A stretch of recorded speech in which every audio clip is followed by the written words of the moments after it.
Assalamualaikum warahmatullahi wabarakatuh. Salam spiritual muda, salam rahayu, dan salam budaya. Nah, pada pembahasan tema kali ini saya akan membahas mengenai tentang pesugihan uang gaib. Mungkin dari Anda semua itu pernah mendengar istilah nama pesugihan putih atau pesugihan uang gaib tersebut ya. Nah, lalu seperti apa sih fakta menurut pengalaman saya pribadi? Nah, simak baik-baik informasi ini sambil menonton. Mari sempatkan untuk tekan like dan subscribe channel ini. Nah, nggak usah lama-lama lagi ya. Saya itu ada pengalaman mengenai pesugihan putih atau pesugihan uang gaib tersebut. Jadi pesugihan uang gaib itu ialah pesugihan yang tidak memakan tumbal orang maupun keluarga si pelaku pesugihan tersebut. Lalu bagaimana sih cara mendapatkan pesugihan uang gaib tersebut? Pesugihan ini tidak memakan tumbal nyawa ataupun korban nyawa. Lalu menggunakan apa? Nah, konon katanya pesugihan uang gaib ini hanya menggunakan sesaji dan ubur rampe saja itu sudah cukup. Lantas jika sudah melakukan ritual itu, uang gaib tersebut akan muncul. Konon katanya seperti itu. Pada tema pembahasan kali ini saya hanya mengungkap ya, apa sih yang disebut uang gaib. Menurut pengalaman saya pribadi selama belajar ilmu spiritual dan supranatural yang dari 2016 sampai sekarang, saya itu belum pernah dengar yang namanya istilah uang gaib. Lalu, apa benar uang gaib itu ada? Jawabannya uang gaib itu tidak ada. Uang gaib itu hanyalah tipuan para dukun atau orang-orang yang mengaku bisa supranatural untuk menipu korbannya. Loh, kok bisa mas? Jenengan kan seorang supranatural atau orang yang di bidang praktek tersebut. Nah, saya di sini hanya mengedukasi ya. Mengedukasi, saya tidak melakukan praktek seperti itu. Jadi gini ya, belum lama ini ya, atau mungkin sekitar 3 atau 4 bulan ini, ada orang yang ingin ketemu saya.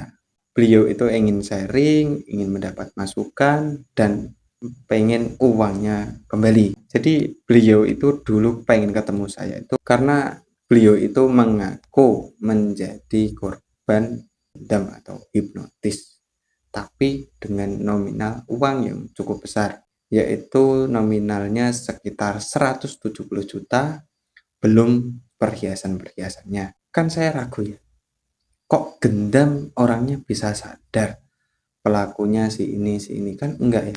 Feeling saya itu cuma dua, beliau itu terkena investasi bodong atau tergiur sama pesugihan-pesugihan yang gitu ya, penggandaan uang dan lain sebagainya. Dan ternyata dugaan saya itu benar. Setelah saya ketemu orangnya, kita ngobrol-ngobrol, beliau itu akhirnya mau cerita. Jadi beliau itu terkena modus tipuan uang gaib. Dan si dukun yang menjadi tersangka itu malah tempat tinggalnya itu nggak jauh dari tempat saya. Ya mungkin sekitaran 40 kilometer dari tempat saya. Loh, saya kan kaget ya. Kok ya ada sih orang daerah saya yang menggunakan hal itu untuk mengaku sebagai seorang spiritual, lantas dia menipu korbannya sebanyak itu. Jadi menurut si ibunya itu, modusnya itu seperti ini. Jadi uang sebanyak itu hanya buat jadi pancingan.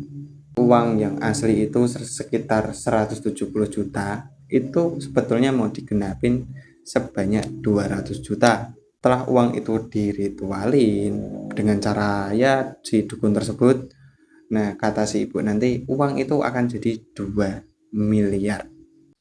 Nah, setelah si ibu ini cerita mengenai proses ritual tersebut, menyatakan uangnya ini nanti setelah diritualin uang tersebut akan jadi 2 miliar. Saya sontak terkejut ya. Sebanyak itu, uang sebanyak itu. Lantas si ibu ini saya kasih pertanyaan seperti ini. Kenapa kok Anda percaya dengan si orang itu? Dengan alasan uang ritual tersebut. Jadi saya kasih pertanyaan.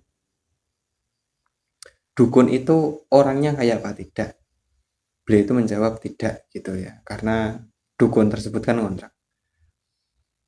Nah setelah itu saya tanya lagi, nah seandainya dukun itu benar-benar bisa melakukan pesugihan uang gaib, seharusnya dukun itu yang kaya duluan.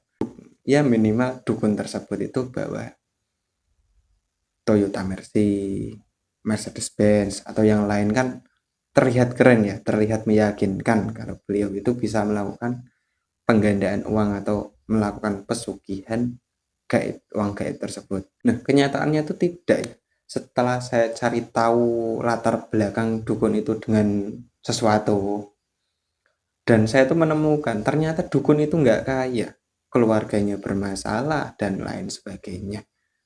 Nah, setelah saya kasih jawaban seperti itu, lantas di ujung akhirnya si ibu ini tersebut tak kasih sebuah masukan agar menggenapi uang kurangan tersebut, agar dukunnya itu mau terpancing ngambil uang buat ritual lagi. Nah setelah itu saya harap dukun itu bisa diproses secara hukum. Nah namun setelah itu saya nggak kontak-kontakan lagi ya, saya nggak ketemu, dan itu kan udah murni kesalahan dia ya, melakukan pesugihan uang gaib dan sebagainya, itu kan hanya modus tipuan. Wong saya sendiri itu belajar dari dulu itu nggak pernah percaya sama yang namanya uang gaib.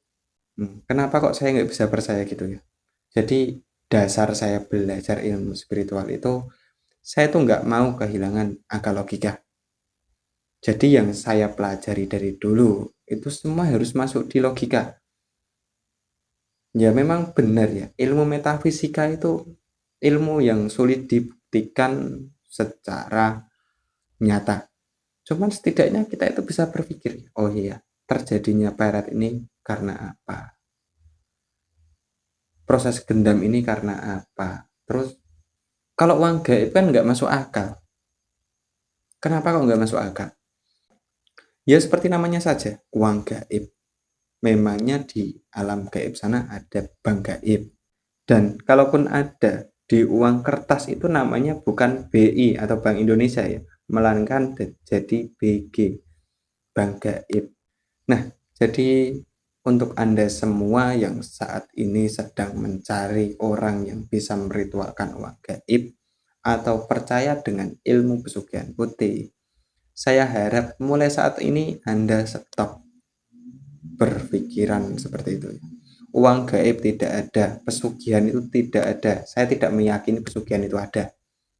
Loh, kenapa kok bisa meyakini seperti itu? Jadi gini ya, menurut saya ya, kalau pesugihan itu benar-benar ada, misalkan seseorang ini pergi ke suatu tempat yang tempat tersebut bisa menjadikan seseorang kaya, seharusnya ketika beliau itu pulang dari tempat itu, sampai di rumah, beliau itu nggak harus kerja, harusnya sudah kaya. Tapi kenyataannya apa? Orang-orang yang melakukan seperti itu tuh nyatanya setelah pergi dari tempat itu, beliau itu harus diwajibkan untuk bekerja lagi, harus diwajibkan, misalkan dia berdagang, dia harus berdagang lagi sampai terkumpul uang banyak. Itu namanya bukan pesugihan. Kalau benar-benar pesugihan itu ada, seharusnya orang pergi ke sana, pulang dia sudah jadi kaya, nggak perlu kerja lagi. Itu yang disebut pesugihan. Percuma dong kita numbalin nyawa orang, terus kita pulang dari tempat melakukan ritual-ritual aneh, lantas sehabis pulang kita harus kerja lagi, banting tulang ragi, dan sebagainya. Dan kalaupun Anda ingin membantah dengan dalih, Mas saya punya tetangga setelah pergi ke Gunung A, dia pulang rezekinya jadi naik, dagangnya jadi lancar. Itu bukan karena pesugihannya. Toh ada ilmu di supranatural, itu ada yang disebut ilmu pelarisan, ilmu penarik pelanggan.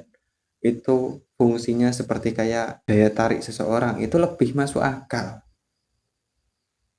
gitu ya. Jadi nggak perlu kita itu ngorbanin orang-orang yang nggak bersalah, toh nyatanya kita pulang juga masih harus kerja dan lain sebagainya.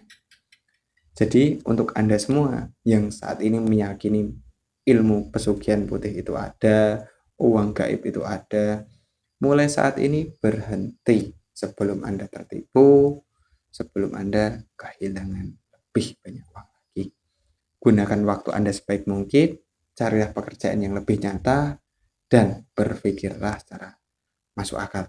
Kenapa sih saya bongkar di sini? Ya karena saya itu tidak ingin melihat jenengan semua itu jadi korban-korban tipuan-tipuan seperti itu ya. Karena selama saya praktek itu, saya tuh sering mendengar hal seperti itu. Mas, saya ditipu sampai 10 juta, 15 juta dengan tipuan ini.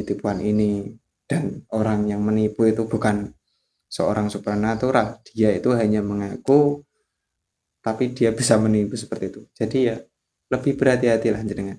Dan tujuan saya di sini itu mengedukasi panjenengan semua.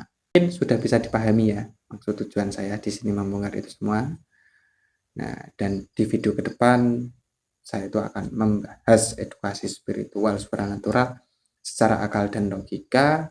Jangan lewatkan kesempatan-kesempatan yang akan datang.